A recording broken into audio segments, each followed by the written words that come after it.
5 berita terpopuler hari ini Selasa 3 Februari 2026 di Bloomberg Technos Flash 5. Yang pertama, riuh tambang Martabe RI berpotensi digugat. Pakar pertambangan menilai pengelola tambang emas Martabe PT Agincourt Resources berpeluang menggugat pemerintah Indonesia melalui arbitrase internasional. Hal ini dimungkinkan karena pengambil alihan perusahaan tambang tidak bisa dilakukan sepihak. Jika izin berbentuk kontrak karya, penyelesaiannya harus melalui pengadilan atau arbitrase sesuai klausul perjanjian. Sementara pengambil alihan paksa beresiko menciptakan presiden buruk bagi iklim investasi, terlebih Agincourt merupakan perusahaan peraih penghargaan emas di bidang lingkungan. Kedua, inflasi Januari 2026 tertinggi sejak Mei 2023. Badan Pusat Statistik atau BPS mencatat inflasi tahunan Januari 2026 mencapai 3,55%, tertinggi sejak Mei 2023. BPS menyebut lonjakan ini didorong kelompok perumahan, listrik, air, dan bahan bakar rumah tangga yang mencatat inflasi hampir 12%. Inflasi juga dipengaruhi efek basis rendah tahun lalu saat kebijakan tarif listrik menekan indeks harga konsumen. Meski tinggi, angka inflasi Januari masih sejalan dengan perkiraan konsensus Bloomberg. Ketiga, Bitcoin kian meredup di awal Februari.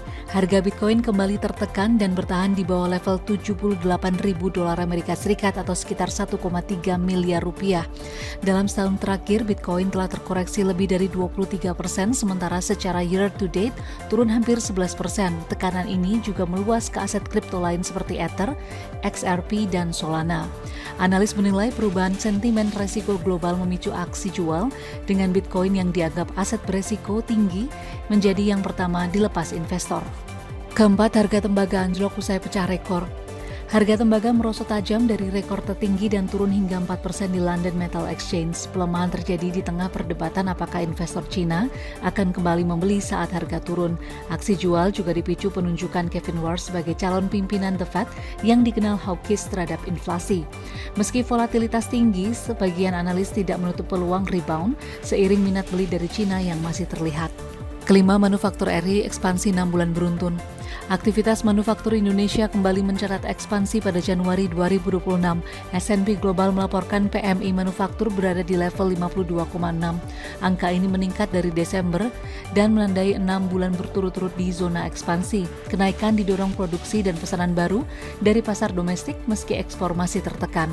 Pelaku usaha pun semakin optimis terhadap prospek ekonomi di Indonesia sepanjang 2026 akan lebih baik. Itu dia 5 berita terpopuler pilihan Bloomberg Technos hari ini. Ikuti terus update selanjutnya di www.bloombergtechnos.com.